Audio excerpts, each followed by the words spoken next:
नमस्कार, मैं तरुण वर्मा और मैं एक क्लिनिकल साइकोलॉजिस्ट हूँ।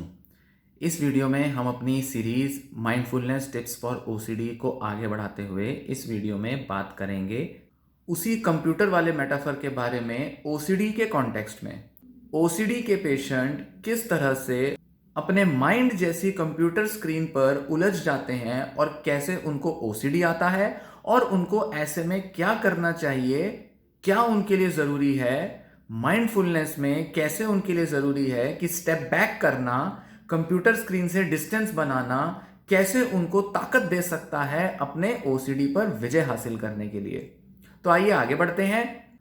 जैसा कि पिछली वीडियो में हमने बात की कि आमतौर पर हम सभी लोग कभी ना कभी अपने वो जो माइंड की जो स्क्रीन है, जैसे कि मैंने कंप्यूटर स्क्रीन का आपको एग्जांपल दिया था, हम सभी लोग कभी ना कभी उस स्क्रीन के बड़े पास आ जाते हैं जिसमें कि हमारे माइंड में जो थॉट्स होती हैं, फीलिंग्स होती हैं, वो सब बहुत ज़्यादा रियल दिखती हैं, या ये कहें कि बहुत ज़्यादा डिस्टॉर्टेड दिखती हैं, टूटी फूटी दिखती हैं, जिस वजह से हमारा ध्यान कुछ ही चीज़ें कैप्चर कर लेती हैं मन में। या जैसे कि कंप्यूटर की स्क्रीन पर कुछ ऐसे पीसीज ऑफ इंफॉर्मेशन है, कुछ ऐसे आइकन हो सकते हैं या कोई भी ऐसी चीज़ जो डिस्प्ले हो रही है, वो हमारा ऐसा ध्यान पकड़ सकती है, जकड़ सकती है, जिससे कि हमारा सारा अटेंशन बस उसी पर आ जाए।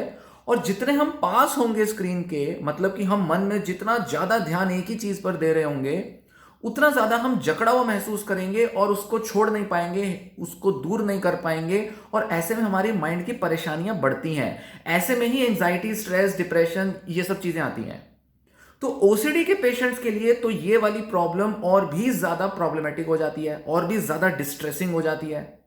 जैसे कि मान लीजिए कि आपने मन में देखा, या मतलब हम कहें कि आपने अपने एनवायरनमेंट में देखा कि कुछ चीज डर्टी है, भाई कोई भी चीज जो गंदगी है आपने देखी। अब आपके माइंड की जो स्क्रीन है, आपका जो माइंड है, वो उस पर पूरा फोकस डाल देता है। ऐसे में क्या होता है कि आप वहां से हट नहीं पाते, क्योंकि आप बहुत ज्यादा पास हैं उस चीज के, आपका मन उस सिम्टम के इतने पास है, ऐसे फ्यूज हुए हुए हैं दोनों चीजें कि आप अपने को गंदा महसूस करने लगते हैं। ध्यान दीजिए, आपको कोई चीज गंदी दिखी, आपने उसको गंदा देखा, पर आप इतने करीब चले गए उसके, उस स्क्रीन के इतने आगे चले गए कि अब आपको महसूस होने लगा कि जैसे मैं ही गंदा हो गया हूं या मैं गंदी हो गई हूं। तो एक तो क्या हुआ कि हम स्क्रीन के बहुत पास हैं, जिस वजह से हर चीज बड़ी ओवरवेलमिंग लगने लगती है, हावी हो जाती है। उसी तरह से मान लीजिए जैसे हार्म ओसीडी होता है, किसी को लगा कि भाई हम किसी का नुकसान ना पहुंचा दें, और उन्होंने अपने आसपास चाकू देखा और अचानक से उनको लगा कि ये चाकू जो है मेरे पास है, कहीं मैं उठा के किसी को मार ना डालूं। वो इतना ओवरवेलमिंग था ये थॉट उनके लिए, या ये कहें कि वो इतने करीब जाकर उन्होंने उस थॉट को महसूस किया कि अब उनको गिल्ट महसूस होने लगा। मतलब उनको सच में ऐसा महसूस होने लगा कि जैसे वो खुद एक क्रिमिनल है, उनके दिमाग में एक क्रिमिनल बैठा है। वो कुछ देर के लिए भूल गए कि ये बस एक विचार है, और वो उस विचार के अंदर जो दिख रहा है वैसा महसूस करने लगे, वैसा अपने को देखने लगे। तो इसी को हम कहते हैं फ्यूज हो जाना, इसी को हम कहते हैं माइंडलेस हो जाना, या इसी को हम कहते हैं कि बहुत ज्यादा अटेंशन एक ही कंटेंट पर आ जाना। कंटेंट मतलब माइंड का जो इंफॉर्मेशन है, कंटेंट है, या स्क्रीन के इतने पास चले जाना, जैसा कि कंप्यूटर वाला मेटाफर में हमने बात की कि दिमाग माइंडलेस हो जाता है, स्ट्रेस में चला जाता है, ऑब्सेशन बढ़ जाता है, और एक व्यक्ति मजबूर हो जाता है कंपल्सिव एक्ट करने के लिए। तो ऐसे में क्या होता है कि ऐसी एक धारणा या ये कॉन्सेप्ट कि ये तो केवल एक विचार है, ये बड़ा रिडिकुलस, बड़ा फालतू और बेकार दिखाई देता है, क्योंकि हम इतने करीब आ चुके हैं अपने उस एक्सपीरियंस के, उस परसेप्शन के, जो हमें दिख रहा है, जो हमारे ध्यान ने, हमारे मन ने जिसे कैप्चर किया, अचानक से पकड़ा, कि वो पूरी की पूरी हमारी अटेंशन डिमांड करने लगता है। और वो जो हमारा जो ऑब्सेशन है वो आंखों के आगे एकदम फ्लैश करने लगता है, उसके आगे कुछ सूझता नहीं, उसके आगे कुछ दिखाई नहीं देता। सो सीधा सा तोड़ क्या है, सीधी सी ट्रिक क्या है कि थोड़ा पॉज लो और एक डिस्टेंस क्रिएट करो, पीछे हट जाओ, दूर हो जाओ उस एक्सपीरियंस के, उस परसेप्शन के, जो दिखा है, जो माइंड ने कैप्चर कर लिया है।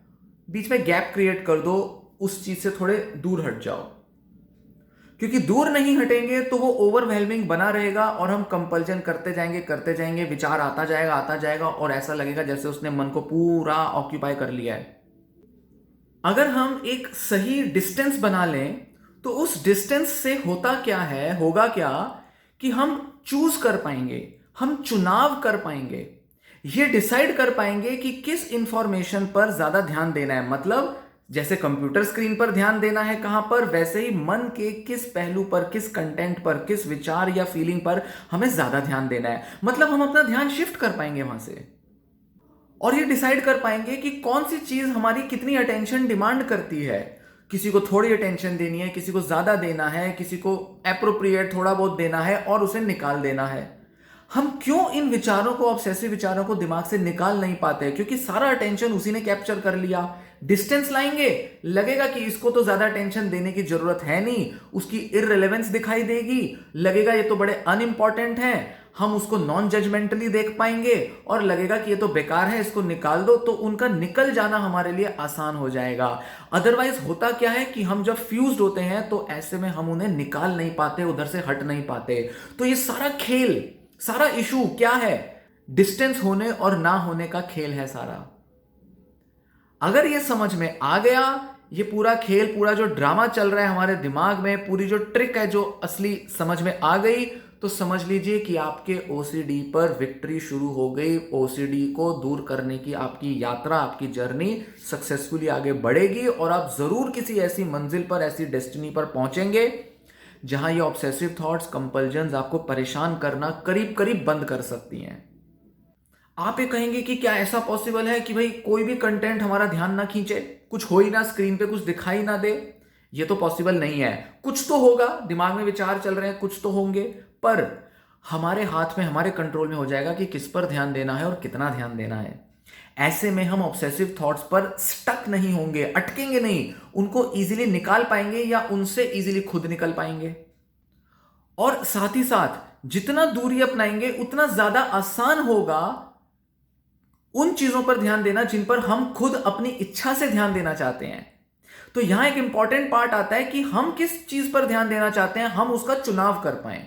क्योंकि ओसीडी में जब दिमाग में वो विचार स्टक हो जाता है, हमारी एक्टिविटी के टाइम पर वो इंटरफेयर करता है, उसी को हम कहते हैं इंट्रूसिव थॉट, अनवांटेड थॉट। तो उसकी इंट्रूसिवनेस को खत्म करने के लिए हमें ज्यादा से ज्यादा डिस्टेंस अपनाने की जरूरत है, ताकि ज्यादा डिस्टेंस से हम उनकी इंट्रूसिवनेस को खत्म कर पाए। क्योंकि जब वो अटकेंगे नहीं, इंट्रूड नहीं करेंगे हमारे काम में, हमारी ऑनगोइंग एक्टिविटी में बाधा नहीं डालेंगे, क्योंकि हम खुद चुनेंगे कि भाई हमें इस विचार में ज्यादा टाइम नहीं देना, बेकार की थॉट है, फालतू है, हटाओ इधर से ध्यान, तो हम दूसरी थॉट पर आ जाएंगे। मतलब अपना काम जो कर रहे हैं उस पर अपना ध्यान ला पाएंगे। हमारा काम हमारा ध्यान डिमांड करता है, हमारी अटेंशन डिमांड करता है। आप पढ़ रहे हैं, आप कोई काम कर रहे हैं, कुछ भी कर रहे हैं, उसमें आपका अटेंशन पूरा डलना चाहिए। वो अटेंशन तभी आ पाएगा जब आप खुद चूज कर पाएंगे, खुद डिसाइड कर पाएंगे कि मुझे इस काम में अटेंशन देना है। और वो अटेंशन आपका तभी आएगा जब आप अपनी उस ऑब्सेसिव थॉट से ध्यान हटा पाएंगे।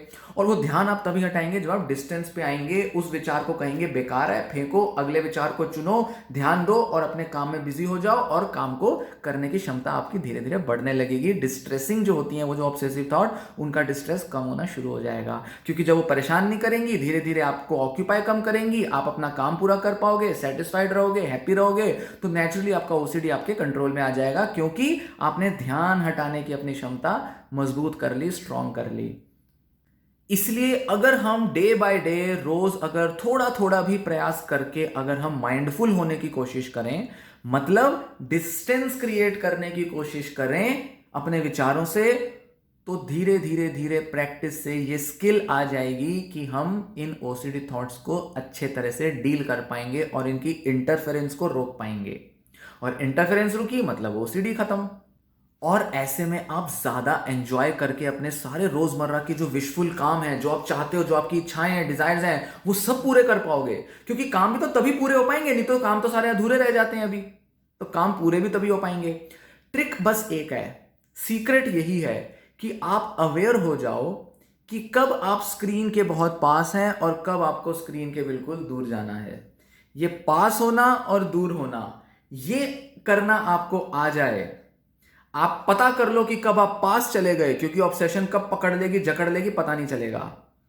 तो कब आप उसके पास आ गए स्क्रीन के, मतलब ऑब्सेशन कब आई, ऑब्सेशन का आना मतलब आप स्क्रीन के पास आ गए, मतलब आप अपने माइंड पर पूरी तरह से एक जगह फोकस डाल दिया आपने। तो इसके लिए अवेयर होना कि भाई अब मैं बहुत पास आ गया हूं, अब थोड़ा दूर जाने की जरूरत है। तो थोड़ा सा पॉज लो, थोड़ा सा अवेयरनेस लाओ कि मेरे को ऑब्सेशन आई, और वो आपको पता ही है आपको कब आती है, कैसे आती है।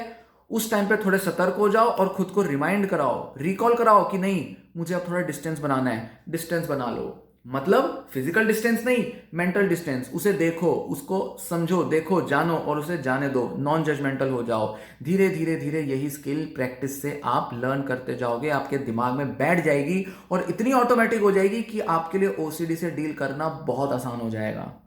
यही सीक्रेट है, यही टेक्निक है, यही इसका हम कह सकते हैं ट्रिक है, यही टेक्निक है, यही पूरा कॉन्सेप्ट है। ये समझ गए, माइंडफुलनेस की ये टेक्निक, ये सब लगाना आ गया, समझ लो ओसीडी को ओवरकम करने का तरीका आ गया। मतलब आपने ओसीडी पर मास्टरी अचीव करने की तरफ शुरुआत कर दी। मतलब आपने ओसीडी को या तो दूर करने का तरीका ढूंढ लिया, या अगर कभी कभी वो आ भी जाती है तो उसके साथ जीने का भी तरीका सीखा, और उसके होते हुए भी लाइफ को एंजॉय करने का तरीका आपने सीख लिया, क्योंकि अब आपके काम पूरे होने लगेंगे और पूरे इंटरेस्ट के साथ, मजे के साथ काम पूरे कर पाओगे।